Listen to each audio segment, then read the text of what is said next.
லைஃப்ல ஒரு விஷயத்தை புரிஞ்சுக்கணும். நாங்க எல்லாரோட கதையிலையும் நல்லவங்களா இருக்க முடியாது. என்னதான் அவங்களுக்கு நல்லதே நாங்க பண்ணி இருந்தாலும் கடைசியில அவங்க நம்ம குறைகளை மாத்திரமே ஒரு கதையா உருவாக்கி இருப்பாங்க. அதுக்காக எல்லாம் கவலைப்பட்டுட்டு நிக்க முடியாது. எல்லார்கிட்டையும் போய் நான் சரியானவன் தான்னு நியாயப்படுத்தவும் முடியாது. நம்ம மனசாட்சிக்கு தெரியும் எது உண்மை எது பொய்ன்னு. நாங்க வேணும்னு நினைக்கிறவங்க எல்லாத்தையும் தாண்டி நம்ம கூட இருப்பாங்க. அவங்களுக்காகவும் எங்களுக்காகவும் நாங்க செய்ய வேண்டியது ஒன்றே ஒன்றுதான், நமக்கு நாம உண்மையா இருக்கிறது.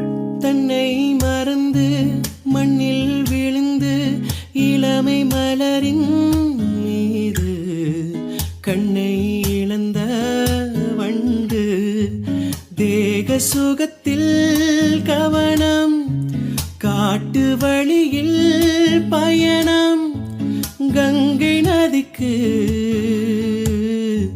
மண்ணில் அணையா